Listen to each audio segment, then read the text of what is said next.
बागेश्वर धाम के आचार्य पंडित धीरेन्द्र कृष्ण शास्त्री इस वक्त पटना में मौजूद हैं। 5 दिन के लिए आए हैं, कथा कर रहे हैं, लेकिन उनके आने से पहले विवाद शुरू हुआ था।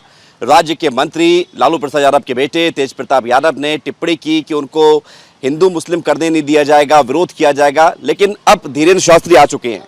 हमारे साथ आरजेडी के प्रवक्ता मृत्युंजय तिवारी मौजूद हैं। हम उनसे समझते हैं कि जो कुछ हुआ और जो कुछ हो रहा है, आपको क्या लगता है कि बाबा बागेश्वर के जो आचार्य हैं धीरेन्द्र कृष्ण शास्त्री, आखिर उनको लेकर इतना हाय तौबा क्यों मची हुई है राजनीति में? कौन हाय तौबा मचा रहा है?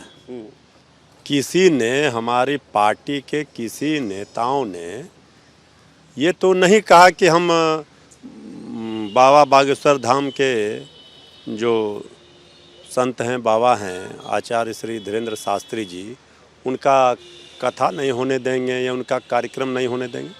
हम लोगों ने यही कहा कि चूंकि भारतीय जनता पार्टी का वो कार्यक्रम नहीं है, बाबा किसी पार्टी के नहीं हैं, बाबा किसी नियम कानून संविधान से ऊपर नहीं हैं, हम लोग भी किसी से बड़े सनातनी हैं और सनातन धर्म को मानते हैं। अपने धर्मों के अनुसार हम भी मंदिरों में जाते हैं, बाबाओं के दरबार में जाते हैं। हमारी पार्टी सभी धर्मों का, सभी धर्म ग्रंथों का, सभी धर्म गुरुओं का सम्मान करती है। लेकिन हम लोगों ने ये कहा था, हमारे पार्टी के नेताओं ने, कोई गड़बड़ी करेगा। चूँकि रामनवमी में सब लोगों ने देखा कि कुछ लोग चाहते हैं आपसी भाईचारा खत्म करना। हम जानते हैं कि उनका ये राजनीतिक एजेंडा है। किसका? अब तो बीजेपी का। लेकिन अब तो भगवान बजरंगबली भी भाजपा से नाराज हो गए। कर्नाटका में भगवान बजरंगबली ने संजीवनी बीजेपी से छीन लिया, नहीं दिया, कांग्रेस को दे दिया। तो बजरंगबली का जब गदा से बीजेपी पर हुआ प्रहार, तो कर्नाटका में बीजेपी की हुई बुरी हार। तो बाबा के नाम पर राजनीति नहीं, बाबा का। एक बात बताइए तिवारी जी, बाबा के नाम पर राजनीति कौन कर रहा है? क्योंकि शक्ति यादव ये कहते हैं कि बीजेपी का एजेंट बनने की जरूरत नहीं है। क्या बाबा बीजेपी के एजेंट है? ये बताइए, आप देखिए बाबा के साथ कल कौन कौन लोग थे रिसीव करने से लेकर के बाबा के दरबार तक में। कौन लोग ये बढ़ चढ़ करके बाबा को अपना कॉपीराइट समझ रहे हैं?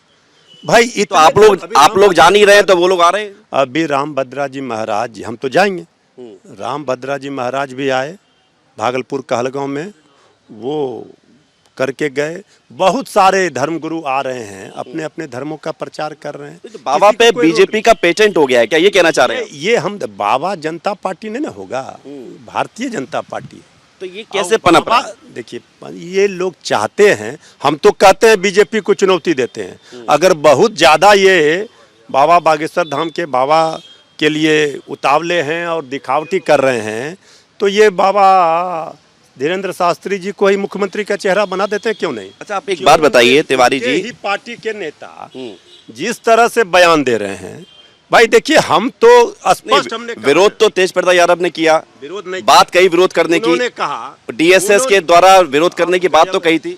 उन्होंने स्पष्ट कहा था कोई गड़बड़ करेगा। हम तो आज भी कह रहे हैं कि कैसी गड़बड़ी? उनका राज गड़बड़ी ये कि कोई भी तरह से कानून व्यवस्था को तोड़ने की बात करता है कोई। हिंदू राष्ट्र की बात करना क्या कानून तोड़ने वाली बात है? देखिए, हिंदू राष्ट्र किसी के कहने से, ये हिंदुस्तान है सारे जहां से अच्छा हिंदुस्तान हमारा। हिंदुस्तान नाम क्यों पड़ा? कोई दुनिया का देश माता नहीं कहलाता, ये भारत माता कहलाता। वो समझ नहीं पा रहे हैं।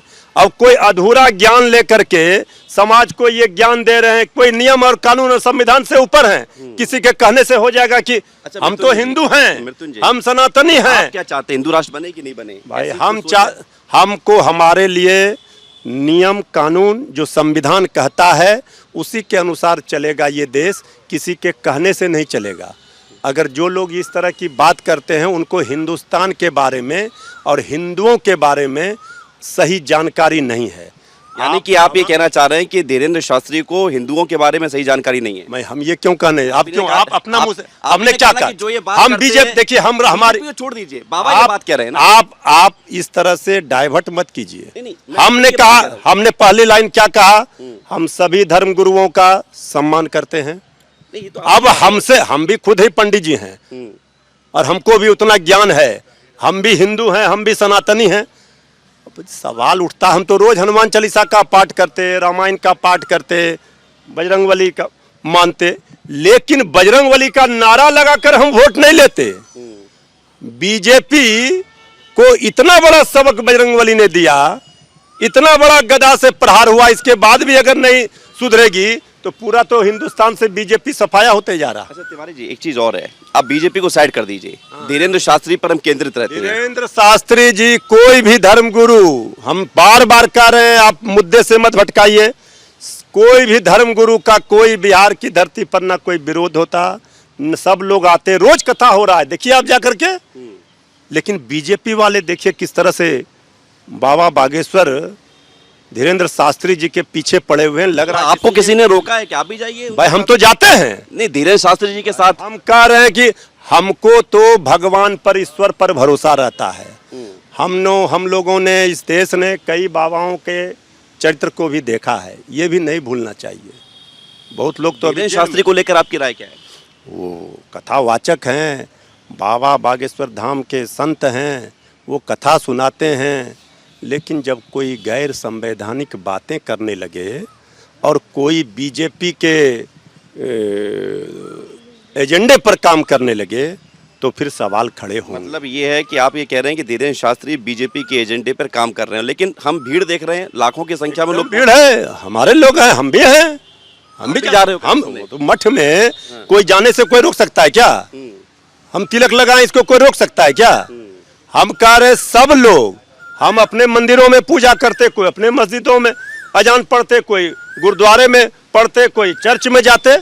यही ना हमारा संविधान कहता है, हिंदू मुस्लिम सिख ईसाई हम सब है भाई भाई। अब कोई भी आतंकवादी है, कोई देशद्रोही है, कुछ भी है, वो किसी जात का है, किसी धर्म का है, कानून के तहत उन पर कार्रवाई होगी, बिल्कुल होनी चाहिए। लेकिन हम देशभक्त हैं। हम 2-3 सवाल धीरेन्द्र शास्त्री को लेकर और करना चाहते हैं। बोलिए। धीरेन्द्र शास्त्री कह रहे हैं कि हिंदू राष्ट्र घोषित नहीं हुआ, लेकिन हिंदू राष्ट्र तो ये है, और सब लोग उंगलियां मिलकर जो है मुष्टिका बन रही है हनुमान। हम लोग भी सनातनी हैं, हम तो कह रहे हैं देश का नाम ही हिंदुस्तान है। इसके लिए धीरेन्द्र शास्त्री जी किसी धर्म गुरुओं को बोलने की जरूरत नहीं है, ये हिंदुस्तान नाम है, लेकिन हिंदुस्तान का संविधान क्या है इसका भी ज्ञान सबको रखना पड़ेगा। आरजेडी जाएगी धीरेन्द्र शास्त्री को सुनने के लिए? भाई सब लोगों का, आप तो विरोध करने के लिए नहीं, एक बात, कोई विरोध नहीं किया गया है, गलत अफवाह फैलाया जा रहा है। हमने कहा कि बिहार में कानून का राज है, ये जो कोई कानून तोड़ने का काम करेगा, कानून अपना काम करेगा। हम लोग पूजा पाठ, ये अभिप्राय क्या है? हम सुन रहे हैं, पूजा पाठ, भगवान देवी देवता, ये आस्था का विषय है। हम तो देखिए कलावा बांधे हैं, तिलक लगाए हैं, हनुमान चालीसा हम जितना कम समय तोड़ने से क्या मतलब, ये तो बताइए। जितना हनुमान चालीसा हम जितने कम समय में पढ़ देंगे, उतना अच्छे अच्छे जो नकली सनातनी और हिंदू के ठेकेदार घूम रहे नहीं पढ़ पाएंगे। तो बहुत अच्छी बात। कानून तोड़ने का मतलब ये हम हो, आप कानून तोड़ेंगे तो क्या होगा? कोई भी कानून तोड़ेगा तो उसके लिए कानून है। कितने बाबाओं ने कानून तोड़ा, एक गलत काम किया, क्या हुआ? हमारा कोई आचार्य धीरेन्द्र शास्त्री जी आए हैं, कथा सुना रहे हैं, लोगों को में आस्था है, वो राजनीति का विषय नहीं हो सकता। जब भूख लगती है तो बाबा का कथा नहीं अच्छा लगता, पेट भरा हुआ रहेगा तभी वहाँ भी प्रसाद मिलता है, भोजन चलता है। तो पहले भूखमरी, रोजी रोजगार, महंगाई, ये राजनीतिक विषय है, बाबाओं का विषय अलग है, उसको इससे ना मिलाया जाए, हमारा एक ही कहना। लेकिन सबसे बड़ी बात यह है कि जिस तरह से मृत्युंजय तिवारी जो जिक्र कर रहे हैं कि जो कानून तोड़ेगा उसका जो है विरोध किया जाएगा, लेकिन कानून किस तरह से तोड़ेगा ये स्पष्टता नहीं आ रही। हालांकि वो ये ज़रूर कह रहे हैं कि वो भी हिंदू धर्म को मानने वाले हैं, कलावा पहनते हैं, हनुमान चालीसा का पाठ करते हैं, लेकिन इस तरह से कानून तोड़ने के लिए अधिकार किसी को नहीं है। हिंदू राष्ट्र को लेकर वो कह रहे हैं कि हिंदुस्तान तो ये है ही, लेकिन फिर भी संवैधानिक बात होनी चाहिए। विवेक शुक्ला, रिपब्लिक भारत, पटना।